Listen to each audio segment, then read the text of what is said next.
খবর 24 সাথে আপনাকে স্বাগত। নতুন নতুন খবর জানার জন্য আমাদের চ্যানেলে চোখ রাখুন। নমস্কার দর্শক বন্ধুরা, খবর 24 সাথে আপনাকে স্বাগত। উত্তর কলকাতায় সাংসদ সুদীপ বন্দ্যোপাধ্যায়ের বিরুদ্ধে এবার বিস্ফোরক আরও এক তৃণমূল নেতা তাপস রায়।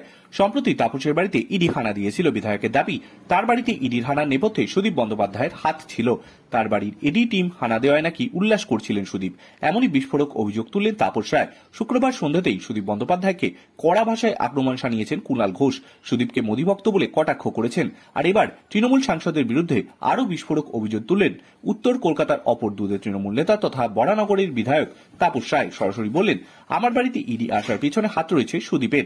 উত্তর কলকাতায় তাপস ও সুদীপের ঠোকাঠুকি নতুন কিছু নয়। অতীতেও বিভিন্ন সময় তৃণমূলের এই দুই প্রথম সারির নেতার ঠোকাঠুকির ছবি ধরা পড়েছে। আজ সন্ধে বিজেপির সঙ্গে আতাতের যে তত্ত্ব এদিন কুণাল উস্কে দিয়েছেন, সেই নিয়ে তাপস বলেন, সেটা না হলে ওদের মুশকিল আছে।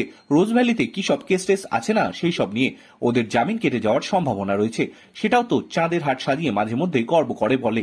ওর সঙ্গে বিজেপির কেন্দ্রীয় নেতাদের সঙ্গে সখ্যতার কথা।